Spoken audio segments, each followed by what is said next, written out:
அதிமுகவில் அழைப்பு விடுத்தும் ஓபிஎஸ் ஆதரவாளரான முன்னாள் அமைச்சர் வைத்திலிங்கம் திமுகவில் இணைந்தது குறித்து மக்கள் குரல் பகுதியில் எழுப்பப்பட்ட கேள்விகளுக்கு நாமக்கல் மாவட்ட மக்கள் தெரிவித்த கருத்துக்களை நாம பார்க்கலாம்.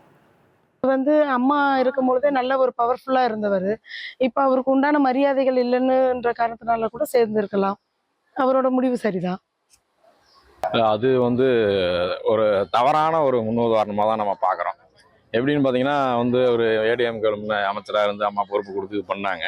ஆனால் இப்போ பார்த்தா அவரோட தன்னுடைய சுயநலத்துக்காக தான் திமுகவில் இணைஞ்சிருக்கிறாரு. அப்படிதான் நாங்கள் பார்க்குறோம்.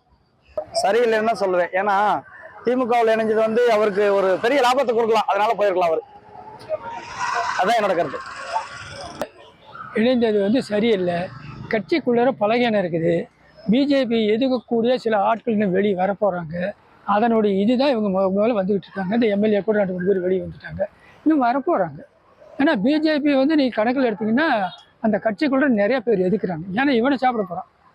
எடப்பாடி சாப்பிட்றதுங்கிறது அவங்க முடிவு. எந்த மாநிலத்தில் போய் கட்சி எடுக்கிறாங்களோ அந்த கட்சியை முடிச்சுக்கிடுவாங்க. அதனால் அந்த கட்சிக்குள்ளேயே அப்படி ஒரு எதிர்ப்பு இருக்குது.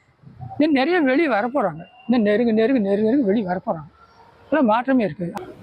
அது என்ன காரணம்னா அவரோட சுயநலத்துக்காக போயிருக்காருன்னு தோணுது. மக்களோட பிரச்சனைக்காக அவர் போய் சேரல.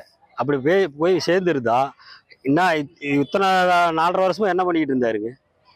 அது முன்னாடியே செஞ்சுருக்கணும். இல்லை முன்னாடியே போய் சேர்ந்துருக்கணும். இல்லையா மக்களோட பிரச்சனையை போய் இந்த மாதிரி எனக்கு செஞ்சு கொடுன்னு முதலமைச்சரை பார்த்து கேட்டிருக்கணும். ஆனால் கடைசி காலமாக போய் சேர்ந்துருக்கிறாரு. இது அவரோட தனிப்பட்ட முறையில் சுயநலத்துக்காக போய் சேர்ந்துருக்காருன்னு தான் எங்களோட கருத்து.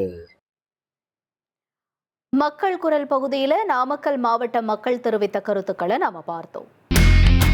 இனி செல்லும் இடமெல்லாம் செய்தி. தந்தி டிவியின் வாட்ஸ்அப் சேனலை ஃபாலோ பண்ணினா செல்ல இருக்கும் இடமெல்லாம் செய்தி.